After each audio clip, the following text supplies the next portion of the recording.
We're at the Sardinian Mountain Museum in Arezzo to present reconstructions by the Impronte di Storia and Historical Traces Association. This is a reconstruction of one of two figurines from the bronze group of the so-called comrades from Abini di Teti.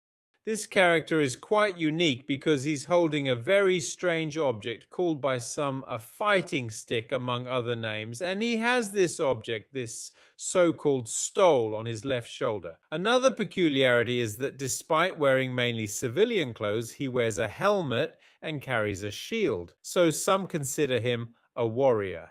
In the 2016 interpretation presented in this book, Warriors from the Bronzes to the Statues of Monte Prama, the character is interpreted as a warrior, but more specifically as a tribal chief in armor.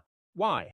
The staff, presumed to be a weapon, actually appears to rest on the left shoulder, just as tribal chiefs carry their scepters in other bronzes, where it's typically held in the left hand while the right hand makes a greeting gesture. This statuette doesn't carry the scepter vertically in front of the body, but rather resting on the shoulder while making a greeting gesture with the right hand, exactly as other tribal chiefs do. The peculiarity that led to defining him as a warrior rather than an armored chief is simply that he doesn't display the scepter, lacks the classic domed or skull cap headdress, and has no visible cloak. In our interpretation already published, the cloak is present, but as a stole, as Giovanni Liliu defined it, draped over the left shoulder. This suggests the tribal chief appears in war arms while still maintaining the symbols of command, though in a different form. He also has the shaped dagger,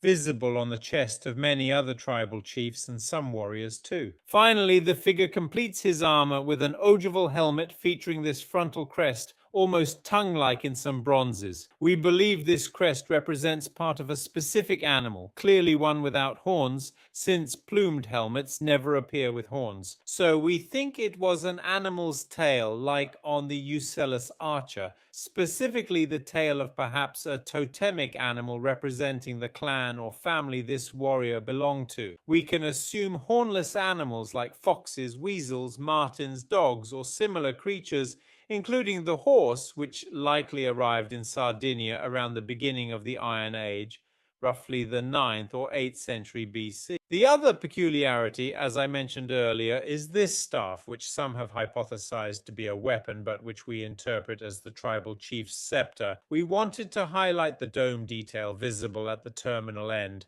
held inverted in the bronze figurine since it rests on the left shoulder. This feature can be observed, for example, made in bronze in some scepters from Piscean culture, found in tombs from roughly the same period, the beginning of the Iron Age in peninsular Italy. As a final detail, the character's shield is absolutely identical to his companions beside him. It features decoration almost representative of some nuragic pintaderas, but equipped with a single side band with several segments that we believe served to protect the left arm when the shield was held.